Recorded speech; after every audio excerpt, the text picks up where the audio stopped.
Olá, eu sou o professor Orlando Alves, ou Shaiva Vidinanya Acharya.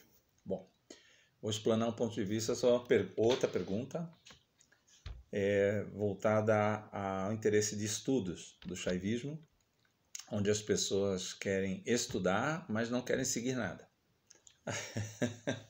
Né? Elas têm interesse em estudo, elas têm empatia pela filosofia. Eu fui um dos primeiros adeptos no Brasil a divulgar, né, o conhecimento hindu da forma acadêmica, dizendo que era acadêmica, e todo mundo começou a entender, uma maioria das pessoas, que era só uma teoria filosófica, já que tem uma filosofia, e já que é acadêmica, então qualquer pessoa estuda, legal. Só que você tem uma coisa muito importante de entender, e é importante que eu expresse esse ponto de vista para vocês, né, é que o estudo do Shaivismo é para exatamente você ter uma prática. Ele é todo voltado ao estudo da natureza, das emanações que Deus deixou, o Shiva no caso, né? Como ele emanou, como revelou essas escrituras, a importância, a pureza, precisão do conhecimento, fundamento, veracidade.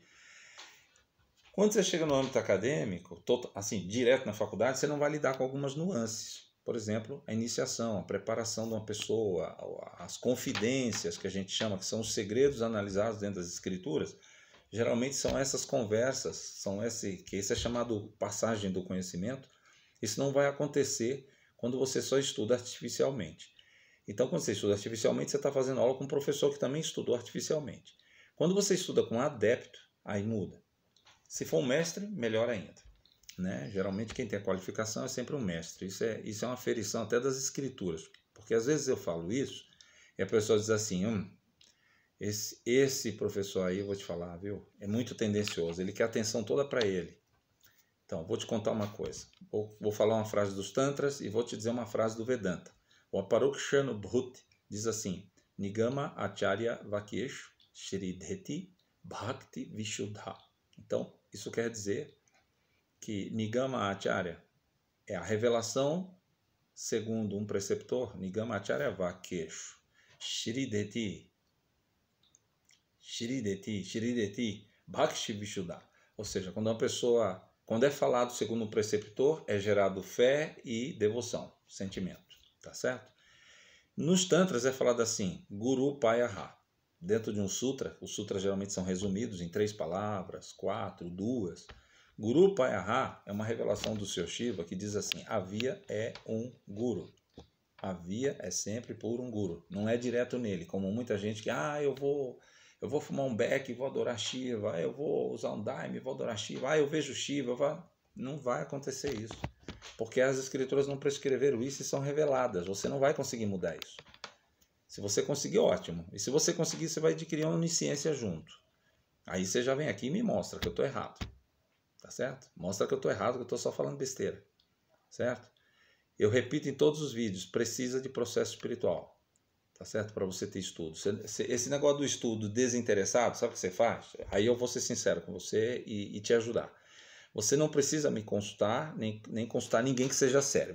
Basta você comprar um livro e tentar entender ele. Simples assim. Tem um monte de gente apresentando livros aí na internet, de Shaivismo e Cachemira, não segue nada, aí recomenda a leitura do livro, e eu aposto 100%, 100%, que ela não entende o livro que ela está recomendando. Aposto 100%, não é 99%, não é 80%, não é 90%, 100% que ela não entende o que ela está recomendando. Quer apostar? Porque ela não fez nada para entender isso. Ela não seguiu o processo. Eu vou repetir tudo de novo que eu já repeti em outros vídeos. Não tem guru, não segue processo, tem o entendimento dela de uma tradição que não tem imitação com outras tradições, que não se compara a outras tradições. Como é que ela vai entender esse negócio? E está entendendo uma tradição na visão de outras pessoas que, se bobear, a versão do livro nem é séria. Então, isso que é complicado no estudo teórico. Então, quando as pessoas ligam e dizem assim, eu quero só estudar. Eu falei, bom, mas para você estudar, ler, estudar eu não diria, mas ler, saber, é matar a curiosidade, né? Ter obsessão por alguma coisa que eu quero conhecer. Isso já são pessoas que já transitam em outros locais, que vão de curiosa também, para achar que entende tudo. Eu falo para elas assim, você nem precisa de mim, é só você comprar livros na internet e ler. Você não precisa ligar para falar que não tem interesse em nada. E o estudo do Shaivismo, como o estudo de outras tradições espirituais da Índia, exige que você se identifique com o guru que te passa isso. Porque esses estudos só existem, pessoal, só para vocês saberem, um adendo, porque tiveram mestres dedicados a isso. Pessoas que são dedicadas a escrever, examinar, passar por aferição de outra pessoa, para ela ter certeza que sabe, através de outra pessoa acima dela que afere ela. É assim que a gente tem certeza que sabe as coisas, tá? Você não sabe as coisas por si só. Ah, eu vou ler esse livro, eu já sei o que é. Aí está lá na internet recomendando a leitura do livro. Eu aposto, estou te desafiando, vocês que apresentam o livro do Shaivismo de Caxemira, explicar esse livro na íntegra. Estou desafiando vocês, entendeu? Vocês explicar isso aí. Porque vocês não sabem explicar, vocês são pretensiosos. Vocês querem é acesso no canal. É isso que vocês querem, ter acesso no canal. Alguém é curioso, vai lá e vê uma pessoa com uma voz sedutora explicando sobre algo que ela não entende. Tá? Estou desafiando você a explicar. Pega um livro aí e explica aí para mim, como eu já fiz aqui no meu canal. Explicando, leio em sânscrito, explico, elucido e dou uma explanação. Quero que vocês façam isso para mim. Eu vou ter um prazer de ouvir isso. Tá bom?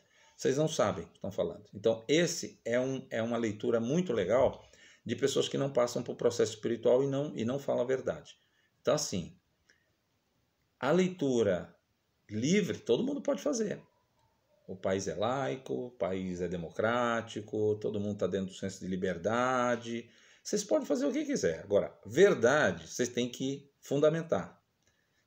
Tem que ter um tempo. Tem que ter uma verdade que você já tenha ouvido ela, que você já tenha maturado ela, vivenciado ela para depois você falar. Esse é o negócio que no Shaivismo eu acho que não aconteceu muito aqui. Tá certo? Porque as pessoas ficam falando teoria, passando muito curso, muita coisa, e aí as outras vão passando a se interessar pela teoria.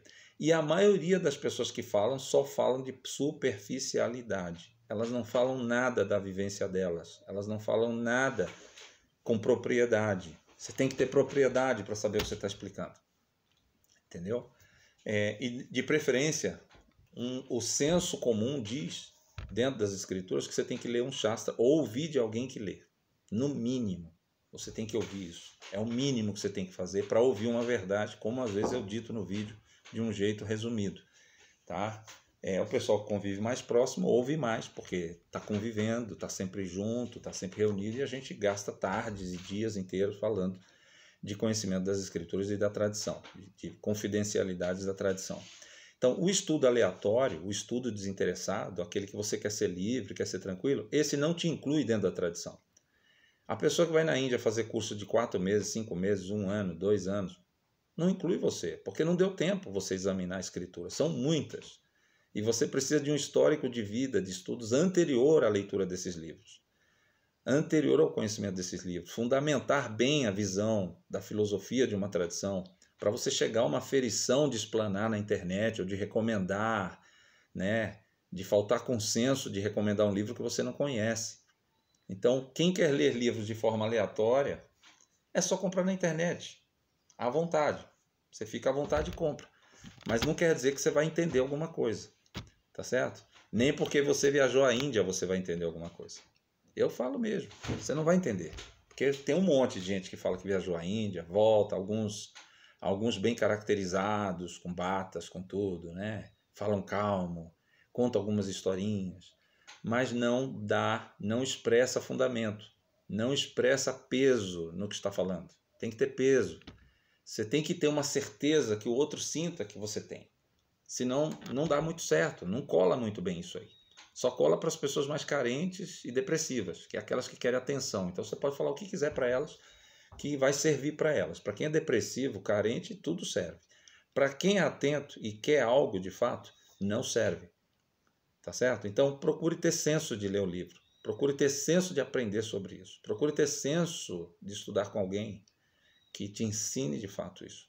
Tá? Que não teorize muito, mas que te ensine, que tenha exemplo de vida para isso. Isso é no Vedanta, isso é nas divisões do Vedanta, isso é nos Tantras, é nas divisões dos Tantras. Eu vou falar na visão hindu, porque saindo disso daí, a bagunça é muito grande. Tá certo? A bagunça é muito grande em muitas linhas. Né? Muitas vias que o pessoal vai inventando por aí. Cada uma com suas características e depois quer incluir o hinduísmo dentro do negócio dela, dentro da picuinha delas. Tá certo? Por isso que é uma bagunça.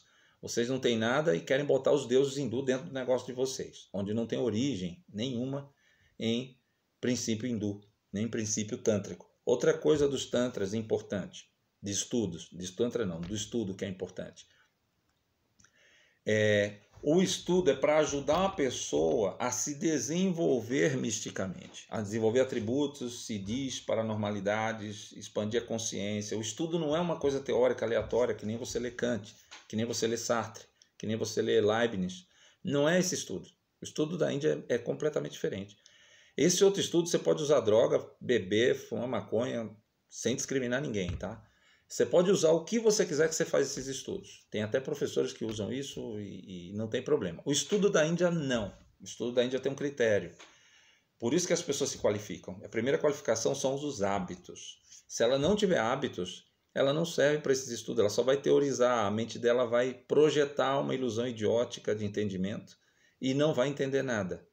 É uma pena dizer isso, mas dizem que alguém tem que sempre fazer a parte mais dura, mais pesada, né? Que é falar algumas coisas. Então, o estudo do Shaivismo de Caxemira tem muita especulação no Brasil. Vedanta também tem. Por quê? Porque muita gente não passou por processo e está divulgando coisas que nunca estudou na vida. Isso acontece muito quando as pessoas ligam para a gente e dizem: olha, eu sou de uma escola, eu sou um mestre, eu estudei, eu queria te conhecer. Ah, que bom. Aí você faz as perguntas básicas e elas não respondem essas perguntas. Ninguém responde. E quando ela não responde, ela mostra o quê? Que ela não passou por nada, ela é um charlatão. Ela só quer ter o status de achar que a gente é de um grupinho, de uma panelinha que a gente vai compartilhar. Não funciona assim na espiritualidade. A espiritualidade você compartilha com quem é autêntico, com quem pelo menos tem sinceridade e com quem tem princípios e tem um histórico dentro da espiritualidade de ter passado por um processo espiritual. Por isso que na Índia se refere à vida espiritual como tradição. Tradição é porque tem preceitos para que você pratique essa tradição. Se você não segue nada, eu repito isso em todos os vídeos, vou repetir de novo. Se você não segue guru, não tem empatia, ou tem um guru virtual. Você tem um guru virtual, é a mesma coisa que não ter, tá? Porque ele não vai te ensinar nada, ele nem te conhece. Então você não tem guru. Se você gosta desses gurus famosos, você não tem guru. Se você não gosta de um guru, não tem empatia por um, não gosta de conviver com ele, não se submete aos ensinamentos, nem às exortações, você só gosta das escrituras por obsessão, de achar que vai conhecer para querer ensinar, para querer virar professor, para querer virar não sei o quê, esqueça esse caminho. Esse processo não é para você. Esse processo é para quem é humilde, é para quem tem identificação, tem sentimento, tem devoção, ou desenvolve a devoção, começa pelo respeito, aí ela vai desenvolvendo a devoção dela, com respeito, com humildade. Tem gente que não é nem humilde. Então as pessoas quando ligam, quer ver uma falta de humildade? A maioria de vocês ligam ou escrevem para mim para colocar a condição que vocês querem que eu dê para vocês. Olha, você pode me dar estudos? Olha, você pode me ensinar sânscrito? Olha, eu quero aprender sânscrito. Eu quero que você me ensine sânscrito. Parece uma ordem que vocês estão me dando. É assim que vocês ligam. Vocês são indelicados. Vocês, quando querem caminho espiritual, vocês perguntam o que tem na tradição e o que vocês estão prontos a aprender. O que vocês estão prontos a submeter e querer caminhar na tradição. Eu, por exemplo, eu não vejo o pessoal que diz que segue Shaivismo orar. Eu oro. Eu sou místico. Eu gosto de orar. Aqui tem curas, aqui tem processo de mudar a vida de pessoas por conta da projeção que a gente faz através de quirologia. A gente faz uma aferição mística para que uma pessoa se adeque aos estudos, se adeque à vida de adepto e muda a vida dela. A teoria não vai te mudar em nada. A teoria não vai te projetar em nada. A teoria só vai gerar em você uma ilusão idiótica de você achar que sabe as coisas. É só isso que vai gerar em você. Não vai gerar nenhuma coisa, e eu acredito até que vocês não sintam nada quando lê alguma coisa do Shaivismo. Sabe por quê? Vocês têm uma empatia porque virou moda. A gente trouxe isso para cá, implantou isso aqui e botou seriedade nisso. E vocês saíram na rabeta, pegando carona, para poder divulgar sem se submeter a nenhum processo autêntico. É isso que vocês fazem. Então, assim, quando eu falo isso, eu sou meio grosseiro, né? Mas, na verdade, eu estou sendo sincero. E eu espero que vocês que estejam assistindo, pelo menos consigam entender, né, que franqueza é uma qualidade. Né? Eu não vou ser empático com mentira. Não dá para ser empático com mentira, nem com tendenciosidade. Fora isso, tem outro caminho, as invenções dos tantras, que é outro desconforto, que as pessoas ficam em desconforto quando eu falo alguma coisa. E quando eu recebo algumas mensagens, eu recebo de gente dizendo que esse caminho não é adaptado a elas, não é adaptado ao Ocidente. O bom é o caminho delas, que é todo inventado, todo maquiado. É esse caminho que é bom para elas, tá certo? Então, assim, vocês podem escolher, todo mundo é livre. Isso eu consigo entender claramente. Mas eu sou claro também em te dizer que o caminho espiritual ele é autêntico porque nós seguimos as prescrições que são feitas há 10 mil anos.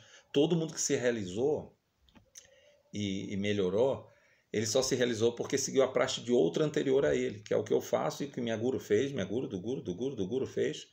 Por isso que tem evolução e tem processo diferente do seu, que você não segue nada. Você que não segue nada, você não vai desenvolver, você vai inventar uma teoria, inventar uma história, inventar uma forma de explicar como é que é esse negócio. Isso é muito difícil, é um papel difícil, é uma tarefa bem difícil.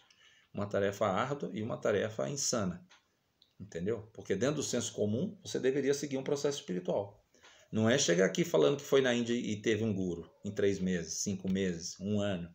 Isso não é processo espiritual. O processo espiritual é demorado, é árduo, não é prazeroso o tempo todo, ele é prazeroso os resultados, mas o processo em si ele não é prazeroso, porque você tem que se submeter a ele e abrir mão de algumas coisas para você passar por um processo.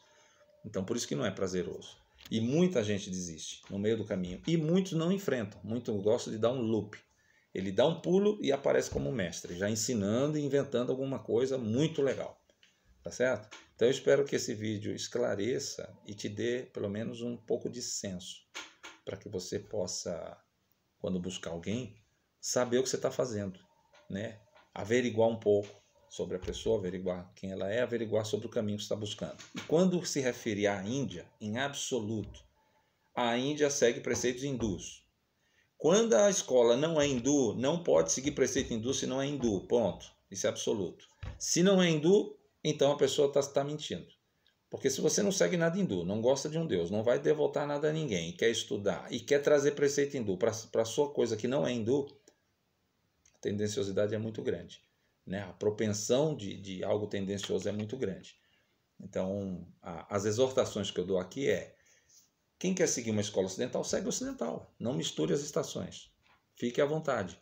Desfrute bastante. Tudo que você quiser. Se você quiser para maconha, para o daime, para onde você quiser, para o rapé, você enfia a cabeça, afunda dentro do negócio, mas não confunda isso com prática hindu. Hinduísmo é outra coisa. Tantra é outra coisa. Tá certo? Tantra não tem especulação. O Tantra é ortodoxo. O Tantra que eu falo de uma escola autêntica. Não tem especulação. Não tem venda de entorpecente. Não tem venda de nada que altere o seu corpo com adição bioquímica. Tá certo? Bebida, fumar, tomar algum aditivo. O Tantra não tem isso. O Tantra original não tem isso e não tem essa prescrição, a não ser nos Tantras de esquerda. Tantra de direita é uma coisa, Tantra de esquerda é outra. Tá certo? Eu vou explicar isso em outro vídeo. Namastê.